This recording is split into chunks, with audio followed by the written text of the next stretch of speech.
Howdy and welcome to Scuba Shuba. Last week's upload didn't go as planned, and as a result I decided to take what I had, which was a short update, and combine it with my full review of the Pumas this upload.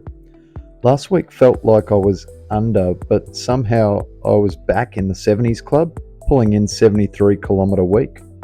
I started that weekend with Wishart Parkrun with a mid 20 minute 5 kilometre. Before and after I managed to complete another 8 kilometres as some rain set in. Then it was off to the coast for a bit of spider bait and Queens of the Stone Age. The concert was at Broadwater Parklands, Southport, Gold Coast, Queensland, and really delivered, although the juicy conditions weren't ideal. I managed to rise the next morning after being on my feet at the concert and knock out a half marathon along the coastal paths from Florida Gardens to Tallabudgera Creek and return. It was great to be by the beach for a change of pace over the past 2 weekends. Having a rinse after a run always goes down well regardless of the weather. This Saturday I drove northwest to Kilcoy to revisit Yowie Park Run. I managed a course PB by over a minute as it was slightly cooler conditions. After the park run I knocked out another 8 kilometres, taking in more of the small town before returning via Woodford for coffee. On Sunday I decided to break up my runs, completing 10 kilometres in the morning and in the evening to maintain that 70s club status. Now, 5 weeks left until the Hobart Marathon, I'm really craving the cool change of climate that I will hopefully get down there and possibly here, fingers crossed. Running the bulk of this training in this warmer months of the southeast Queensland, I'm hoping that translates to some battled hardness for this marathon. As I cruised through some miles this week, couldn't help but think about the nutrition prior, during and post marathon. The importance of getting this right not only in amounts, but also their delivery got me thinking about what seems to have worked well for me previously. Gels, caffeine gum, strips, electrolyte tablets and drinks, energy waffles and vitamins are all on the table, as well as full foods prior and after. All of these need to be practiced prior, however. As far as gels go, I'm usually taking one 30 minutes before starting, and then every 6 kilometres in a marathon at a speed of 7 minutes 30 per mile or 4 minute 40 per kilometre. The reason I go every 6 kilometres is that I tend to sip gels as opposed to downing it all in one chug. Sometimes it can take up to a full kilometre to get one down. Then once it's down, it can take further 15 minutes for that to really activate in your system. With this in mind, during a marathon, I have 6 gels ready to go. Things to watch with gels are the sodium and caffeine in them.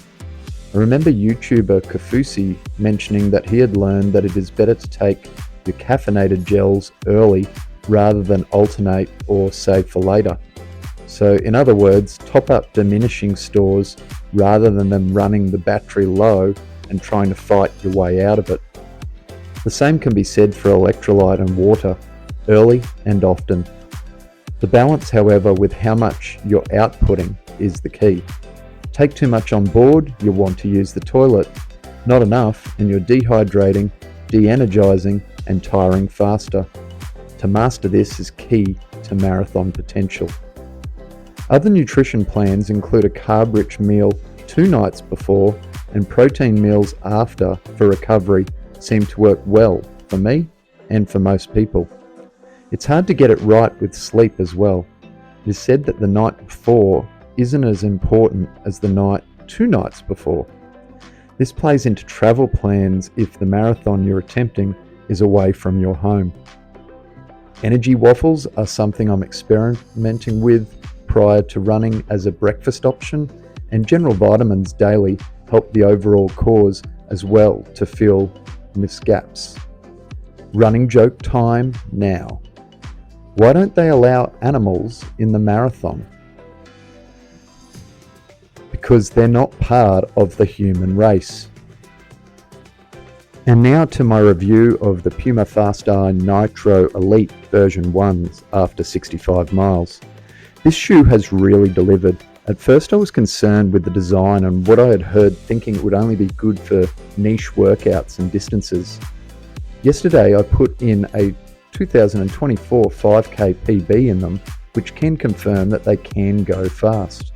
However, I'm finding them a great cruising shoe as well. Whether that's my foot or me adapting my running style, but I really enjoy running in these shoes. I have more cushion shoes in my arsenal, but this really hasn't been an issue here. My cons in this shoe, which I can't really confirm, is that I do sweat a fair bit, so breathability may be an issue. But with the current weather that this marathon training block has fell in, it's hard to confirm. The Mizuno Rebellion Pro V1s also had to endure this as a con, so it is hard to say, as I believe I would be sweating in any shoe at the moment. The Rocket X2 has also experienced this during my training block. The pro out of this shoe is that it is a real head turner and conversation starter in this colorway. The alternating blue and red shoes always have people asking and joking about them when I go for a run in the community. I do explain that Puma, when first diving into the carbon market, did this not only for their Fast Rs, but for the Deviate Nitro Elite 2s and the Fast Forward Elites as well. Now with version 2s in the Fast Rs and 3s in the Deviates, you may be able to pick up the alternating colour versions of those mentioned at a cheaper rate if interested. So be on the lookout, as they seem to rare to rock the flare. Now to the shoe tests. The rocker test.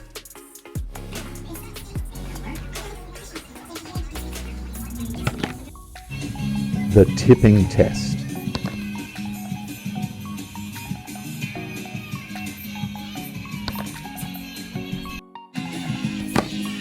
The bounce test.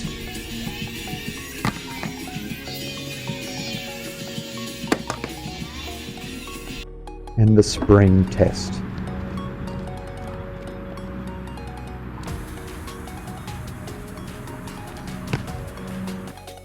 I managed to snag another deal on Running Warehouse, which I hope to receive tomorrow. Hints at this one is that it comes from up there in the metaverse and is also a brand that have just recently had a Paris version circulating the review tubers. With this shoe's arrival, I believe I will have 4 contenders for Marathon Race Day. So far they are the Hoka Rocket X2, the Mizuno Wave Rebellion Pro V1s, the Puma Fast R Nitro Elite V1s, and possibly this incoming shoe. Stay tuned.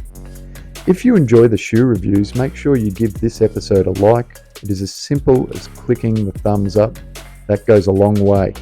Hit the subscribe button if you'd like to join the marathon journey, and ring the PB bell so you're notified when new episodes drop. And another joke bites the dust. Why do some marathon runners look so content? Because they've found their happy pace. That's all for this week. Remember, the bottom of your soul helps you roll. Just take it, run day at a time. Bye for now.